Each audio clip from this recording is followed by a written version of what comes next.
Bonsoir à tous. Le Bénin est prêt à construire avec la Corée du Sud et tous ceux qui le veulent, son avenir et celle de tout le continent africain.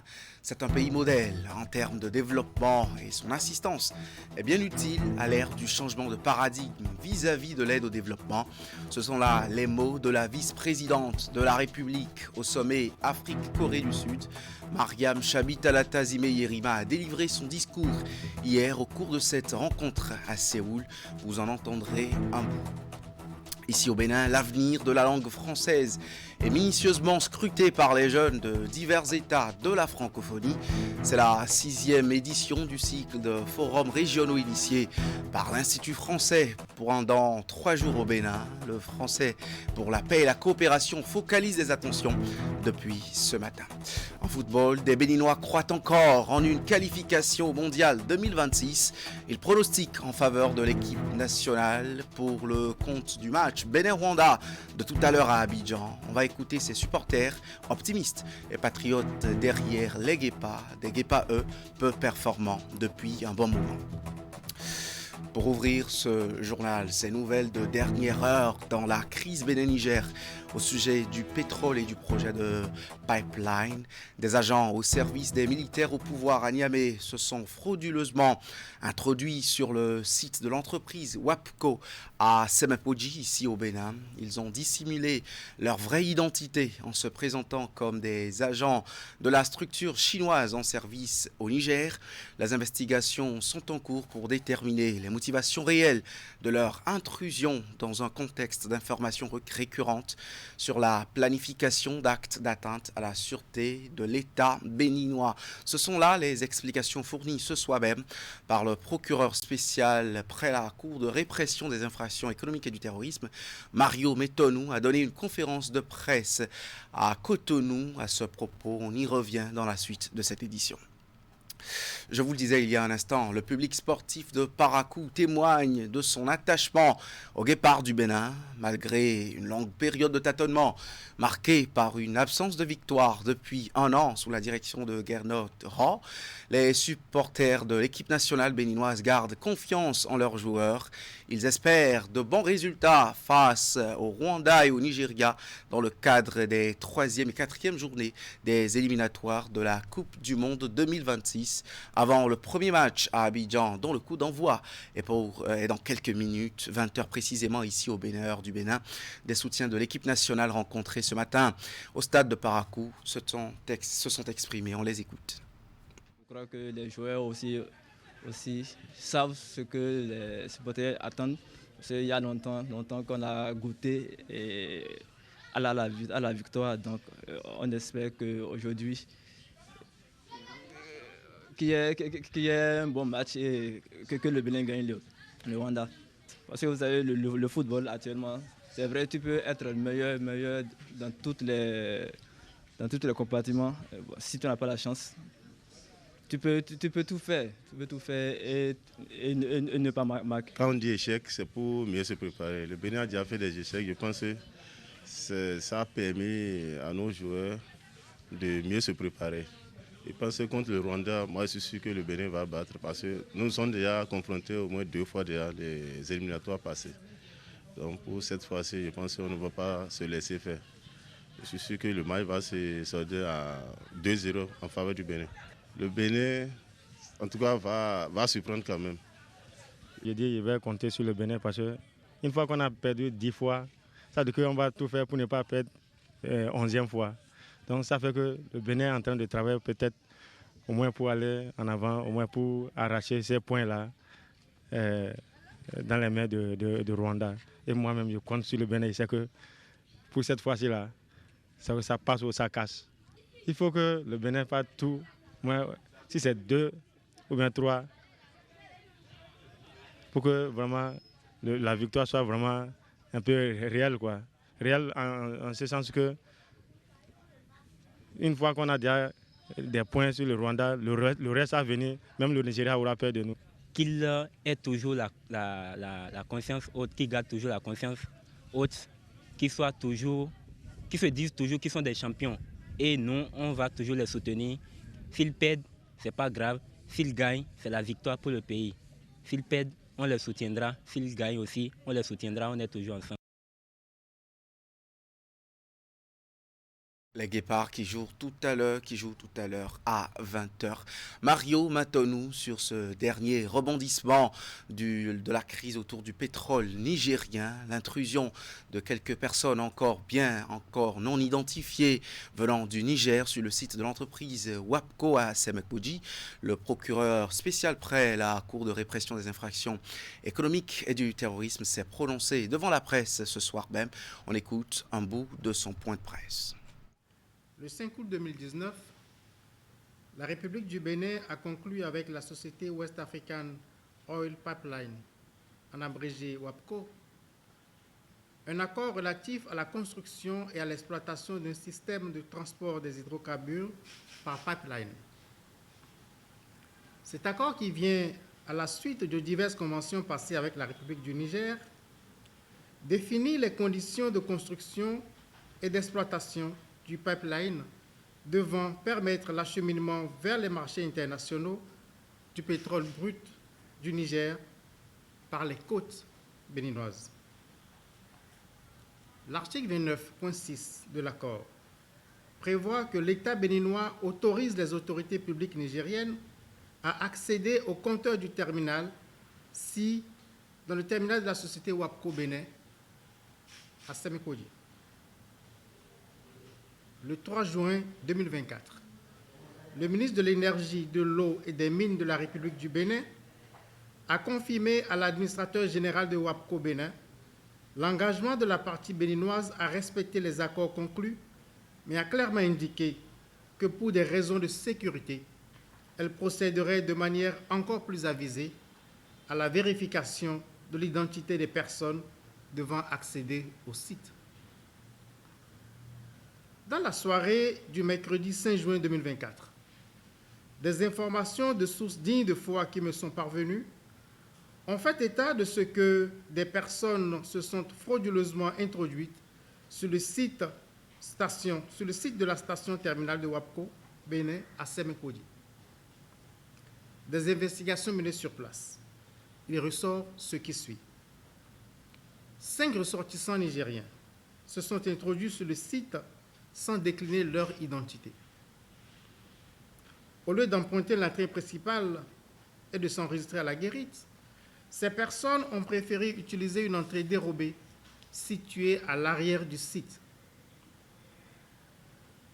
Dans cette manœuvre, elles ont bénéficié de la complicité de l'administrateur général de WAPCO Bénin, qui a pourtant reçu 2 jours plus tôt la lettre du ministre de l'Énergie, de l'Eau et des Mines, à travers laquelle l'État béninois a exprimé de vives préoccupations sécuritaires.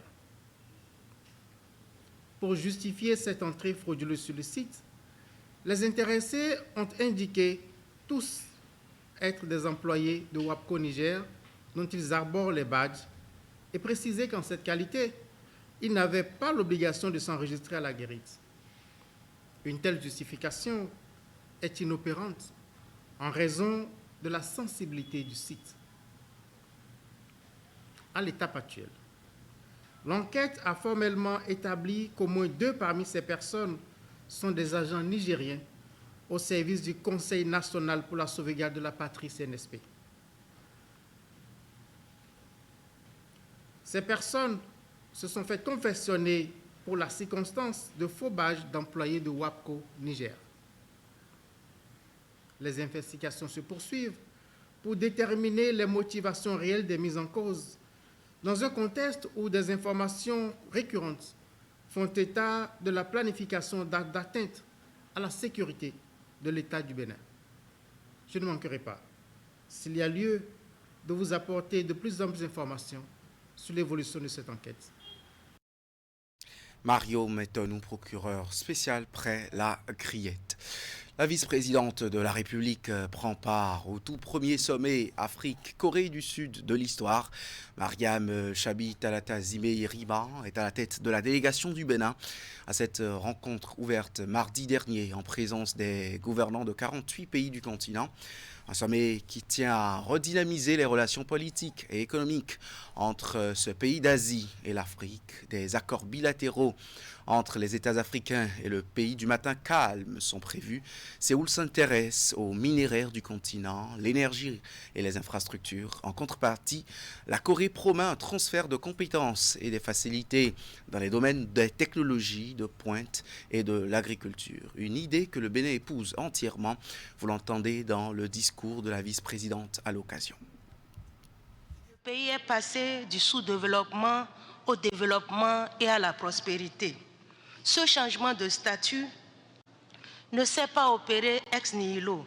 Il est le résultat de la synergie d'action de leaders politiques visionnaires, engagés et déterminés, de responsables d'entreprises ambitieux, audacieux et passionnés, et du peuple coréen très motivé et volontariste, avec un système éducatif exceptionnellement performant et l'accompagnement de la communauté internationale. Maintenant debout, la Corée, à son tour, entreprend de tendre la main à l'Afrique pour l'aider à se lever, à se relever elle aussi, à travers un partenariat solidaire et soucieux de l'avenir de toute l'humanité.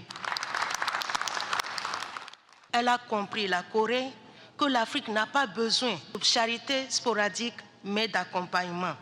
Nous la remercions pour cette grande et noble attention aux autres, ce sens élevé du devoir d'assistance mutuelle et d'entraide. Mesdames et messieurs, notre continent, qui aujourd'hui plus que par le passé, est en proie à la pauvreté, la famine, l'insécurité, l'instabilité politique, la gouvernance dévoyée, les conflits et autres maux, dans un monde où le multilatéralisme devient une nécessité, a besoin d'une telle aide. En effet, après de nombreuses tentatives infructueuses et non concluantes d'aide ponctuelle au développement, un changement de paradigme s'impose. Mon pays, le Bénin, est prêt à construire avec d'autres pays du continent et avec la Corée cet avenir commun. C'est pourquoi nous vous invitons d'ores et déjà à nous visiter afin de découvrir les atouts et opportunités dont notre pays regorge. De plus, le Bénin a procédé à d'importantes réformes politiques, institutionnelles et économiques visant à garantir la sécurité des investissements directs étrangers ces dernières années.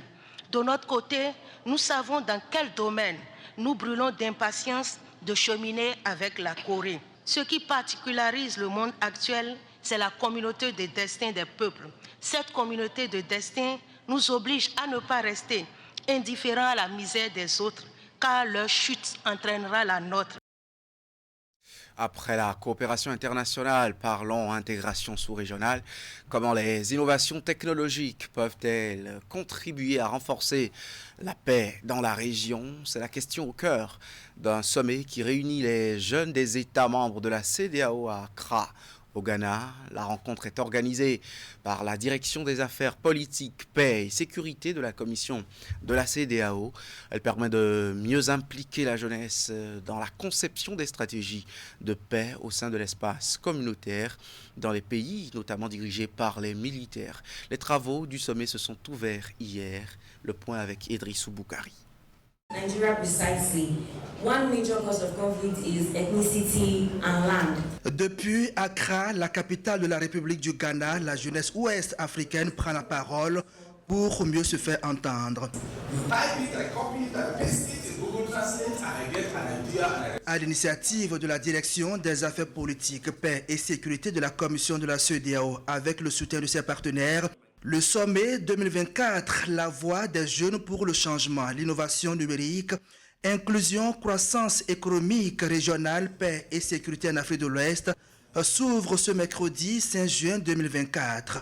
Une centaine de jeunes innovateurs venus des différents États membres de l'organisation sous-régionale sont appelés à dire leurs mots sur l'état de la santé de la paix au sein de la communauté à travers leurs expériences.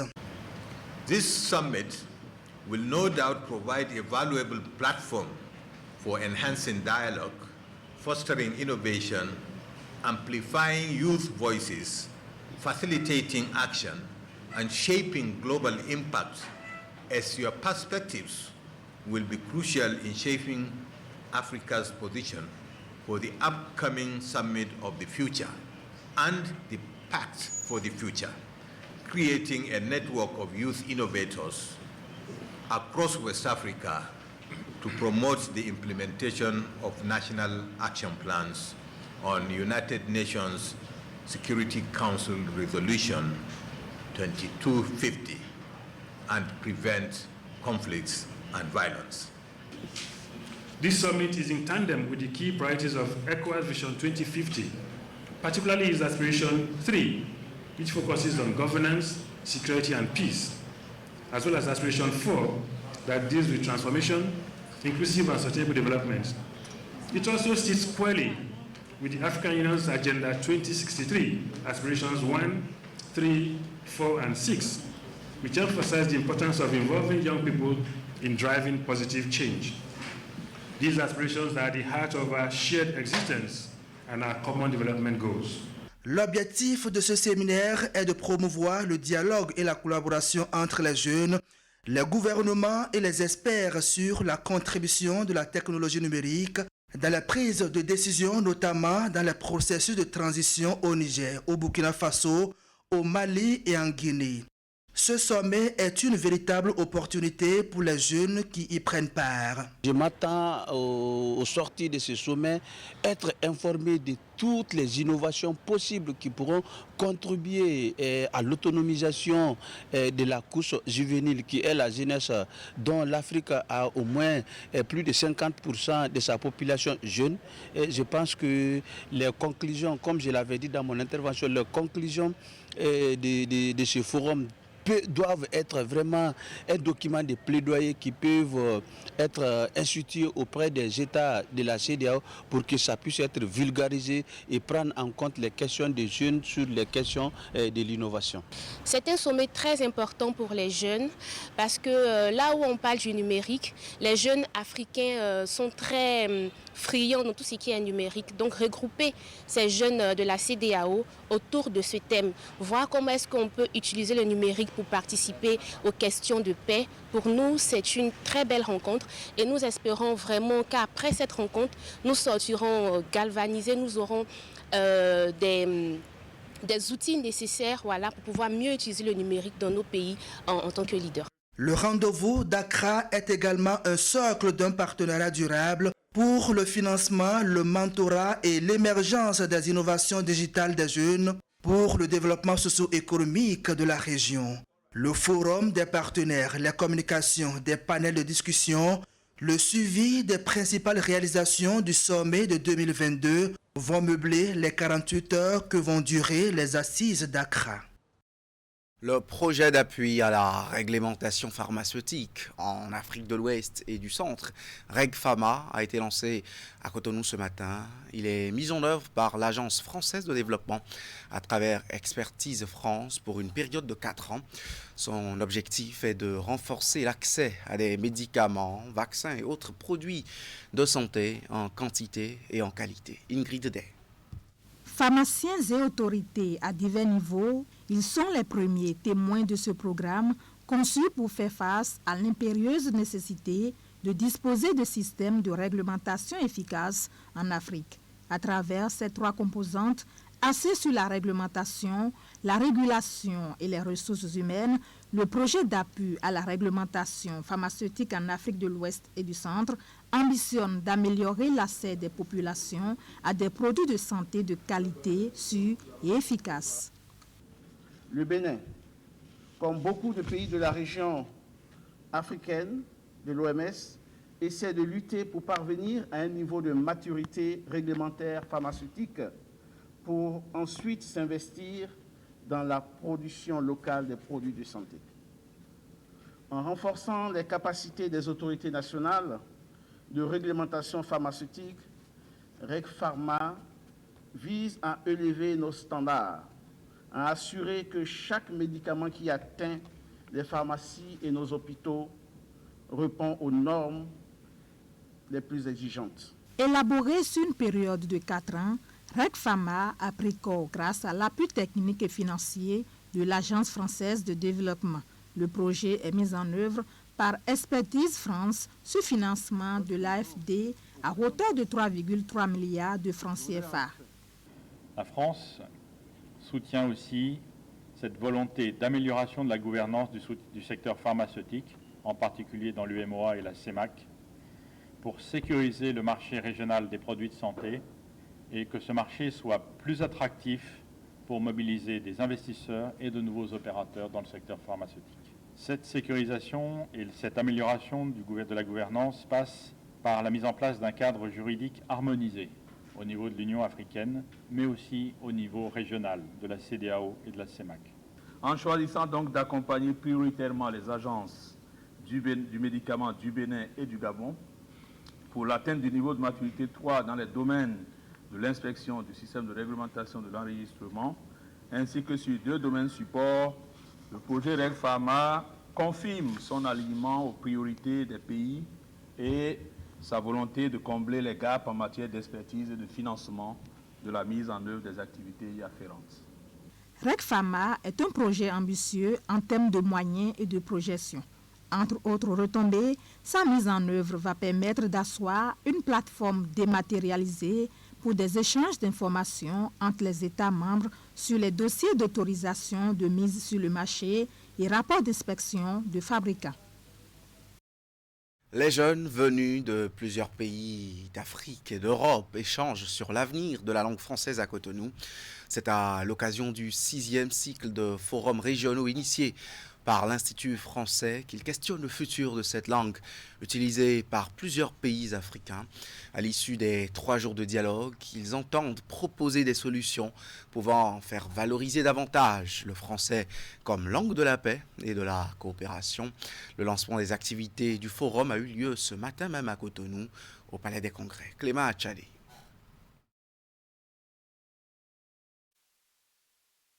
Trois jours d'échanges et de débats pour questionner la place de la langue française. Cotonou, capitale de la langue de Molière, l'instant de cette rencontre internationale. C'est la 6e édition du cycle des forums régionaux dénommé « Notre futur, dialogue Afrique-Europe », une initiative de l'Institut français qui existe depuis 2022. À cette édition de 2024, le forum réunit des experts, chercheurs, activistes, entrepreneurs et jeunes engagés issus de plusieurs pays d'Afrique et du vieux continent. Et pendant 3 jours, les échanges des acteurs conviés vont porter sur 4 enjeux structurants pour l'avenir de la langue française en Afrique. À cette première journée, les temps forts sont ponctués d'animations artistiques et culturelles, mais aussi des parades de jeunes leaders qui tentent chacun de répondre à la question principale, le français pourquoi faire ? Sur la scène, les différentes voix essayent de démontrer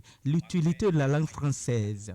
Si pour certains le français favorise l'interconnexion des peuples, pour d'autres il favorise et participe à l'émergence du marché international par le commerce, mais aussi les affaires. Au-delà de ces animations et performances artistiques, ce forum a été également l'occasion de nombreux débats et ateliers sur des thématiques aussi diverses. Les premières discussions portent sur comment relier la relation à la langue française de la relation à la France. Le deuxième volet interroge la possibilité de décoloniser l'espace francophone. Après ces ateliers débats simultanés, l'agenda de ce forum de Cotonou prévoit aussi une soirée culturelle à l'Institut français du Bénin. Compte rendu signé Clément Achadé. En politique, les élections générales de 2026 se préparent déjà à la Commission électorale nationale autonome Sénat. Les futurs facilitateurs de l'organisation de ces scrutins divers ont suivi une formation de renforcement de capacité en vue d'être mieux outillés. La Sénat a reçu pour cette formation le soutien de la coopération suisse au Bénin. Suivons ensemble le compte rendu. Le présent atelier est initié par la Commission électorale nationale autonome à l'intention des acteurs de la plateforme électorale, des organisations de la société civile et des radios locales communautaires. Il vise à passer en revue les problèmes auxquels la Sénat se trouve confrontée dans l'exécution de sa mission afin d'y apporter des solutions adéquates. Il s'agit essentiellement de décrypter et internaliser les dispositions pertinentes de la loi électorale, recruter les agents électoraux et assurer leur formation.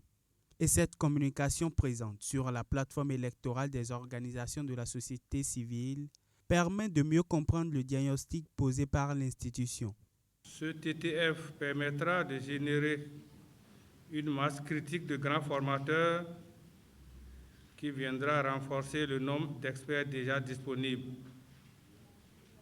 Elle offrira également l'occasion de révéler les participants talentueux qui continueront la prestigieuse marche pour devenir des facilitateurs accrédités d'ateliers du programme Bridge.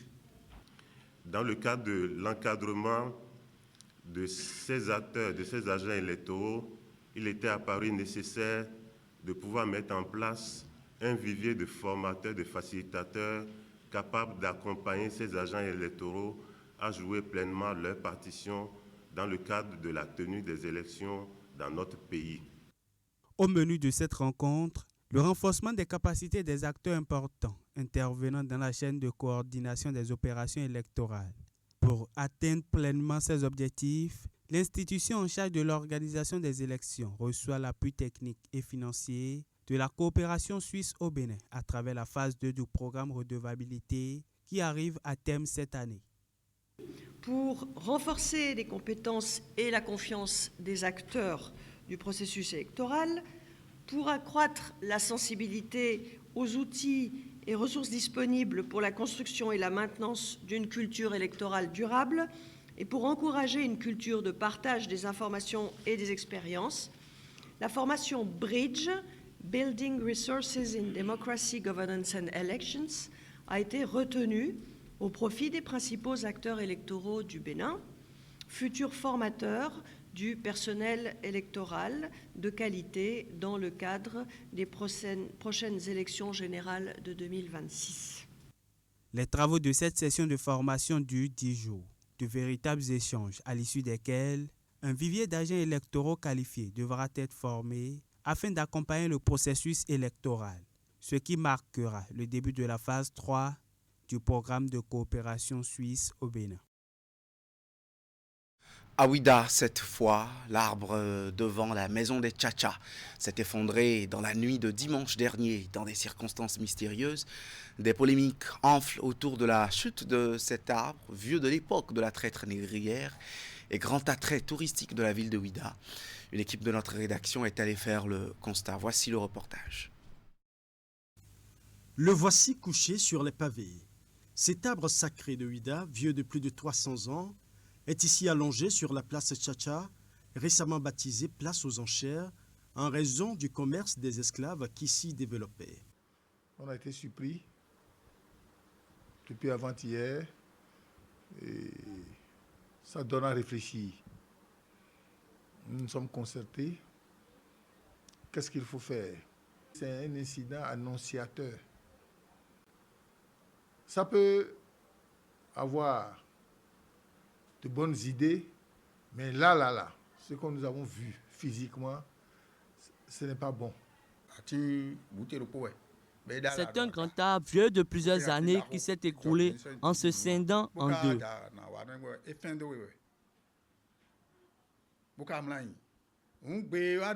Nous ne pouvons que consulter le phare pour savoir ce qu'il en est réellement.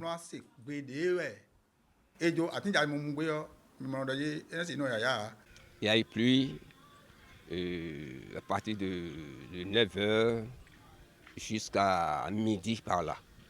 Avec un grand vent. Mais rien ne s'est produit. Là. Rien ne s'est produit. Ce n'est pas à cause de la pluie. On ne peut pas dire que c'est la pluie qui l'a fait tomber. Non. Ce n'était pas tombé au moment de la pluie. Non. C'est à 23h, au-delà de 23h, que l'arbre est tombé. Le mystère est entier dans la ville de Ouida.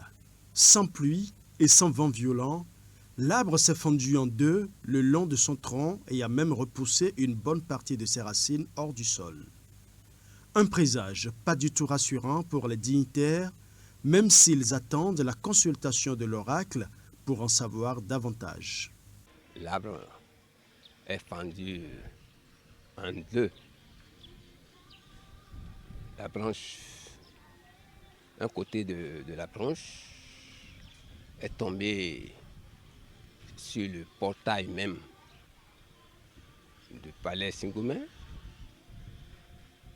Et l'autre aile que vous voyez, ça prend la direction de la plage. Ce que nous avons vu. Vraiment, c'est miraculeux. Pour faire des cérémonies en de pareilles circonstances, il faut impérativement que les dignitaires des cultes endogènes de la collectivité Tchatcha soient présents. La consultation doit se faire en leur présence. Le chef du culte, des divinités qui se manifestent au niveau de Dantissa, si je vais parler en tel vulgaire, c'est Dadaguno, suivi de Wekeno, Galono et autres. Donc, ce n'est pas n'importe qui viendra seulement diriger les manifestations là. Depuis la chute de l'arbre au quartier Adido, dans la commune de Ouida, les consultations et les concertations entre dignitaires se multiplient. Mais certains points semblent ne pas encore recueillir l'approbation de tous.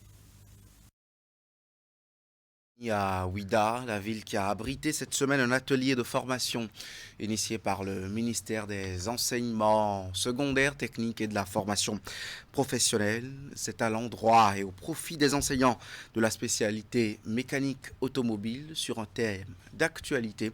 On va suivre le point de Ulrich Chavalot.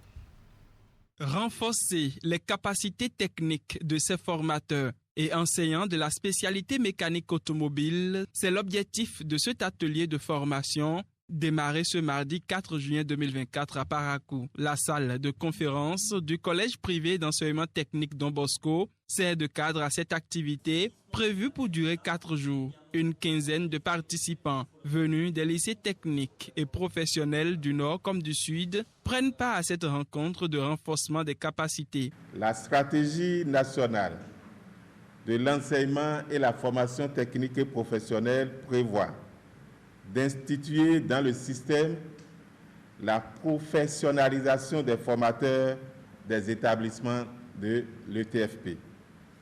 Ainsi donc, dans le domaine novateur et prisé de la mécanique automobile, le programme FORCE, mis en œuvre par la Direction de développement et de la coopération suisse, accompagne le ministère à concrétiser cette ambition à travers l'initiative du présent programme de renforcement de capacités. Le présent atelier est initié par le ministère des Enseignements secondaires, techniques et de la formation professionnelle du Bénin avec l'appui du programme FORCE mis en œuvre par la coopération suisse. Il vise principalement à outiller les participants sur la prévention des risques professionnels liés à la mécanique automobile, une thématique dont l'intérêt n'est plus à prouver. Je voudrais vous dire que c'est une chance pour nous que d'être comptés parmi ceux qui sont choisis pour recevoir cette formation.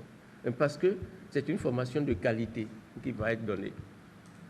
Et vous voyez le thème de la formation, vous voyez les risques professionnels dans le domaine de la mécanique automobile. Parce que vous êtes toujours avec les engins. Voilà. Et il vaut mieux qu'on vous aguerrisse. Assuré pour la circonstance par un enseignant et consultant venu de la Chambre des métiers et de l'artisanat des pays de la Loire en France, cette formation sera un moment d'échange et de partage de connaissances. La représentante du projet FORCE invite à cet effet les bénéficiaires à l'assiduité. Le chargé de programme empêché vous envoie ces mots d'encouragement et vous souhaite beaucoup de succès dans les travaux. Nous espérons que ces renforcements de capacités vont profiter aux enfants que vous encadrez. À travers cet atelier de renforcement de capacités, les autorités en charge du secteur de l'éducation tendent vers la concrétisation de l'ambition de l'exécutif de faire de l'enseignement technique et professionnel un levier de développement économique en République du Bénin. Merci de nous avoir suivis, c'est tout pour cette édition.